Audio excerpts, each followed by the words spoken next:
What percent of the police live in the city? About 5% or so. 5%, so 95% don't live in the city. Yes, sir. So when you say that the vast majority of the percentage goes towards salaries, etc., Yes, sir. fringe benefits, that means that they take their money on 81, go to outside the city, pay taxes in those communities that have some of the best schools while we have an underfunded school district. $60 million up. So I just want to put into context what we're talking about, because it's really easy to say, Mayor, and with all due respect, I like you, but that was a very politician answer. I'm sorry, what specifically? We will consider and we will look. What we're saying is we're not interested in considering and looking. What we're saying is actually there's 50 million, commit to 20 million cut.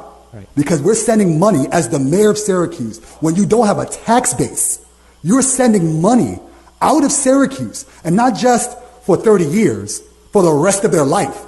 Because their pensions, their health insurance, their families. So we are funding for other people's communities to have the promise of the American dream while we are denying it in our community. That's the context that you as the mayor have to look at this under. So when we talk about renegotiating union contract, what we're saying is you can't play around with maybe no, y'all gotta go because you don't provide a service that is beneficial to the community, that is meaningful to the community. The services that you provide criminalize our community, impoverish our community, reallocate resources to suburbs. We are actually funding the suburbs, both in our police departments and in our schools. And to be clear, it's not just the fact of like the percentage of people. We're also funding what race of people on the police force.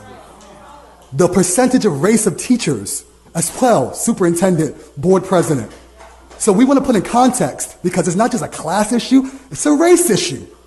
We're telling black and brown people and poor people, you don't matter. The devil's in the data and in the details. Mayor, respectfully, it is not acceptable for us to be here considering